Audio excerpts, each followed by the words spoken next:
Everybody, and welcome back to Victimology Chapter 2. In Chapter 2, we're going to look at how often does victimization occur. And there's a primary way that we figure this out, and that is through official measures of reported crime data. So in order to get a picture of victimization, we utilize, what I always like to call Old Faithful, which is the Uniform Crime Reports. But the Uniform Crime Reports just looks at crimes that came to the purview of law enforcement. And there are better measures of determining how many victimizations happened in a given year. Because remember, not all victims report their crimes. And that happens for a myriad of reasons, whether they don't know if they were victimized, that what happened to them was formally a crime. Maybe it's a crime that there's embarrassment or shame and they don't want to report it on that basis. Maybe the perpetrator was a family member or an intimate partner and they don't want that individual to get into trouble. Fact of the matter is those crimes still all happen even if they're not reported. And in order for us to combat victimization, it's important to know what kind of victimization is happening, what's very prevalent, how common is victimization. And in order to do that, we have to go through another formal measure, which is called the NCVS, the National Crime and Victimization Survey. This is a survey that began in 1973, and it calls households in the United States. It is administered by the United States Census Bureau, and they usually survey about 150,000 households each year. Anybody over the age of 12 can respond, and literally interviewers will call them and they are interviewed about victimization experiences that occurred in the previous 6 months in the following categories. So they ask about rape and sexual assault because that's one of the most underreported crimes, robbery, aggravated and simple assault, personal theft, household burglary, and motor vehicle theft and theft. If the victim has been victimized multiple times, they provide data on each crime. And this survey goes into the nuts and bolts of what happened. They really drill down and they want to know, did you report this to law enforcement? What happened in the crime? If you didn't report it, why didn't you report it? Did you know the assailant or was the assailant a stranger? Did you do anything to protect yourself for the incident, etc.? And this is probably the richest area of official measures as to how we find out about victimization every year. What does victimization look like? Is it on the increase? Is it on the decrease? Are certain categories of crime getting worse than others? What areas of victimization aren't getting reported? And why aren't they getting reported? So it is the stronger measure than the Uniform Crime Reports and the Uniform Crime Reports close, cousin, the National Incident-Based Reporting System. Because we can get at that data that police and law enforcement agencies just don't get. They just can't get at it. And we do that by going directly to the victims and asking them about their experiences. So, just a taste of what we get and what we have consistently learned from the NCVS over the years is that we see, different patterns that persist over time. So what we see from the NCVS is about less than half of all victimizations are ever formally reported to the police, which means there's a good 50% of crime happening out there that we just don't know about. And the only reason we know about it is because of this survey, because we go directly to the victims.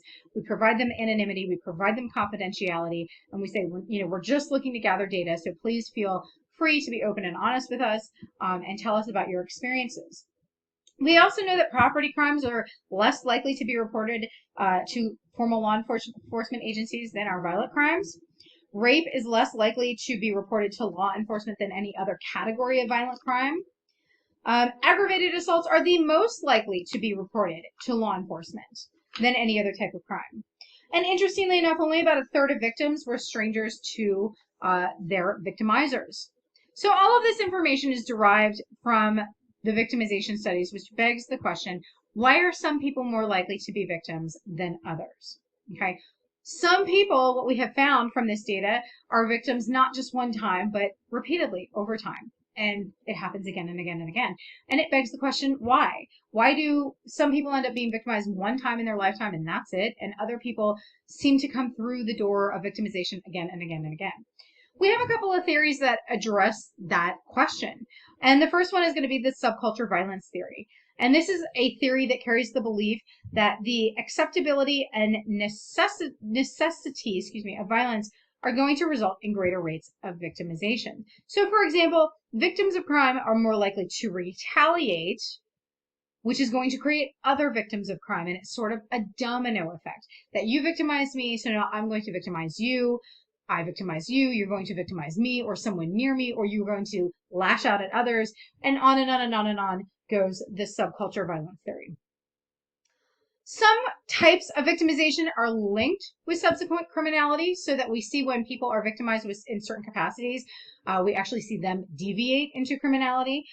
So for example, being a victim of a child abuse, so being a child victim of child abuse is linked very strongly with later engagement in delinquency, which is breaking the law while you're an adolescent.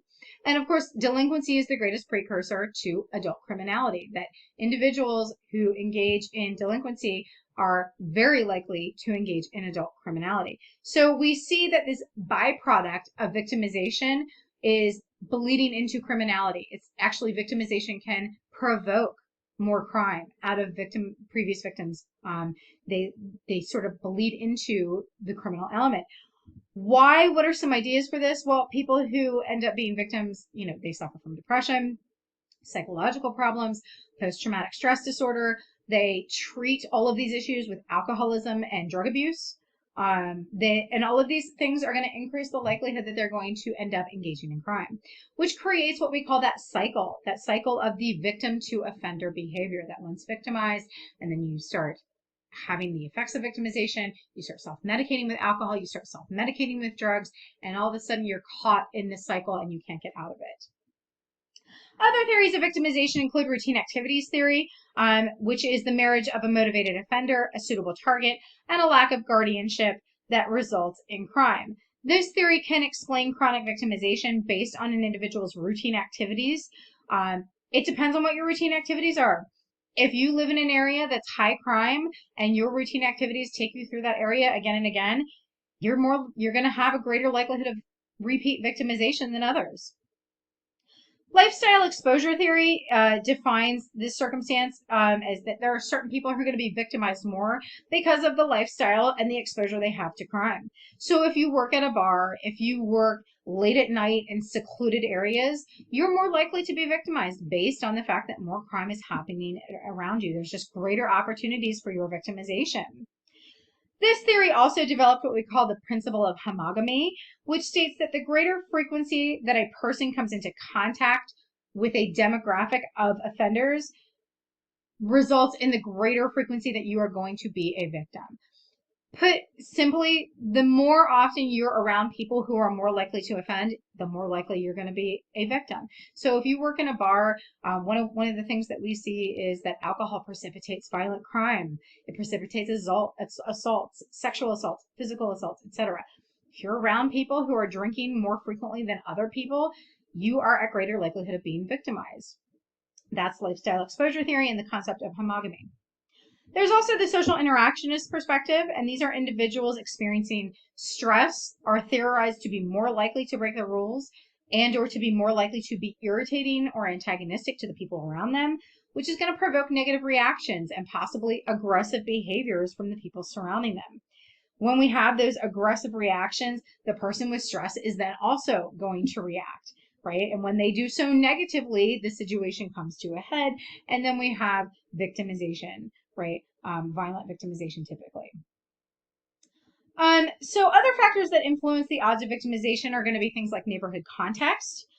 Some geographic areas are just much more crime dense than others, and if you live there or work in that neighborhood, it raises your likelihood of being a victim more than once over time. It raises your risk. Exposure to delinquent peers also results in an increased likelihood of falling victim to crime. Simply, if you're hanging out with a lot of kids or around people who engage in a lot of crime, you increase your risk of being a victim. We see that having strong emotional attachments to parents actually decreases the likelihood of victimization. For those of you who've had my criminology class, this is a shout out to Travis Hershey's social control theory, social bonding theory, that people with those strong attachments don't deviate into delinquency and therefore don't deviate into criminality. And we see that the opposite is also true, that having weak social attachments to parents increases the likelihood of falling victim. You're going to hear this a lot throughout this course, that alcohol use is linked with victimization. Because people under the influence maybe can't recognize or respond to the threats in the environment, they're at a delayed understanding of the threats to the environment.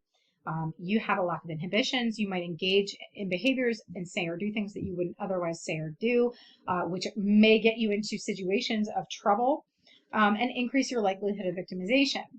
Intoxication, also, just generally speaking, intoxication of any kind, whether it's drug or alcohol induced, makes people suitable targets because you're drinking in public rather than at home, right? If you're drinking in public, if you're drinking at home, your odds of victimization are very low because you're at home, nobody's there, or it's your loved ones. But if you're out and about in the community, utilizing drugs, utilizing alcohol, you are not only at a lack of comprehension, you have slower reaction time, but you're also out amongst motivated offenders who are watching you have that lack of comprehension, that slower reaction time, and therefore you become a target. So the more that you engage in substance abuse outside of the house, the more likely you are to become a victim multiple times.